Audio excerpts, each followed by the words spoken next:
When Donald J. Trump entered the White House in 2017, he brought with him a simple yet deeply resonant slogan, America First. Unlike many campaign slogans that fade after Election Day, America First quickly became the core principle that defined Trump's presidency, shaping both domestic and foreign policies, economic decisions, immigration strategies, and America's role on the global stage. In fact, the concept of America First is not new in American history. It dates back to the 1940s when it was used as part of a movement that urged the U.S. to avoid involvement in World War II. But under Trump's leadership, the slogan was revived and redefined, this time as a political doctrine rooted in populism, economic nationalism, and skepticism toward globalization. It was a direct message that the United States had carried too much of the world's burdens, sacrificed too many of its own interests, and that the time had come to put the American people, American workers, and American sovereignty first. In terms of domestic policy, America First manifested clearly through protectionist economic strategies that aimed to reverse decades of globalization.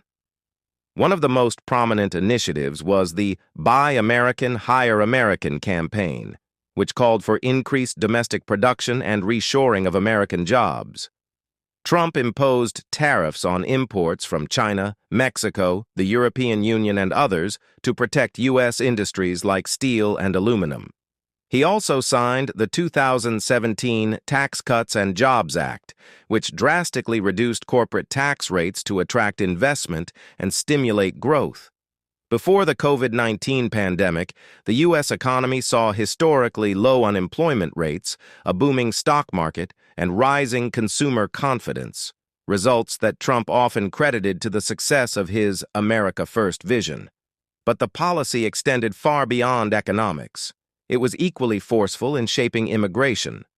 Trump viewed uncontrolled immigration as a direct threat to American jobs, national security, and cultural identity.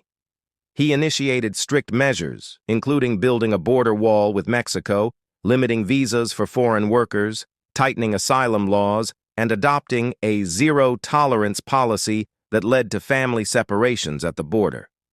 These actions drew intense criticism for their harshness and humanitarian implications, but they also won strong support from voters who believed that protecting the border was essential to protecting the American way of life.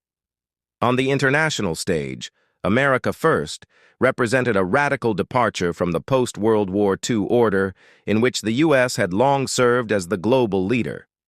For nearly a century, the U.S. had spearheaded multilateral institutions, funded global development, maintained military alliances, and promoted democratic values around the world. Trump rejected this approach, viewing it as outdated and costly. He openly criticized traditional allies such as Germany, France, Japan, and South Korea, demanding that they increase their defense spending and contribute more to shared security costs.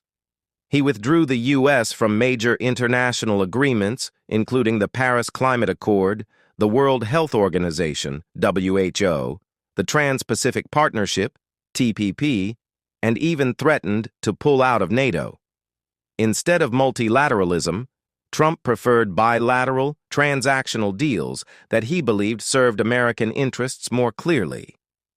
One of the most dramatic expressions of this strategy was the U.S.-China trade war. Trump accused China of intellectual property theft, currency manipulation, and exploiting America through unfair trade practices. He imposed tariffs on hundreds of billions of dollars worth of Chinese goods, prompting retaliatory measures and escalating global economic tensions.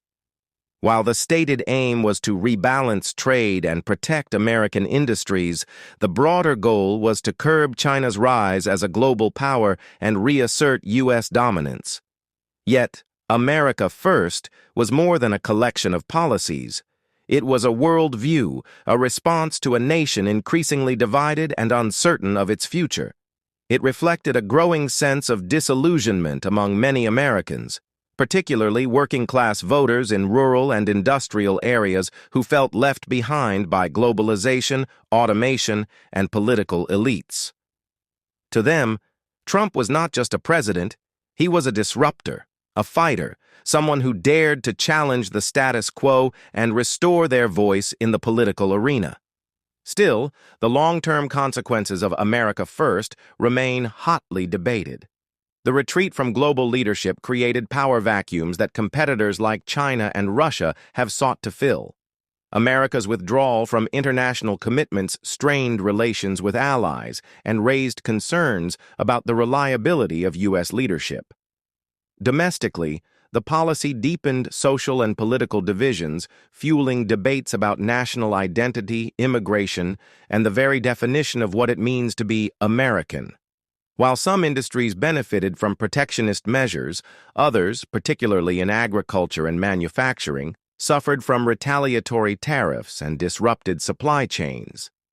Comparing Trump's approach to that of his predecessors highlights the depth of the shift. Barack Obama favored multilateral diplomacy and global cooperation, emphasizing smart power and coalition building. George W. Bush, despite acting unilaterally in Iraq, still upheld America's global leadership role. Trump, in contrast, approached governance with a business mindset, treating international relationships like negotiations and demanding visible returns on investment. For Trump, values and ideals came second to cost-benefit calculations. Alliances were only worthwhile if they yielded tangible results for the American people. In this way, America First didn't just change policy. It redefined how America sees itself and how it chooses to engage with the world. It asked fundamental questions. Should the U.S. continue to lead globally, even if it means bearing more costs? Or should it step back, protect its own, and let others fend for themselves? Is national greatness built through cooperation or through competition and independence? Whatever one's stance, it's undeniable that America First left a lasting mark on American politics. It energized a base of voters who felt ignored, challenged assumptions long held by foreign policy elites, and triggered a national reckoning about the balance between sovereignty and solidarity. Whether Trump remains in politics or not, the movement he started will continue to shape debates within the Republican Party and across the nation. Today, America First is no longer just a slogan. It has become a political identity, a rallying cry, and a symbol of a new, uncertain chapter in American history.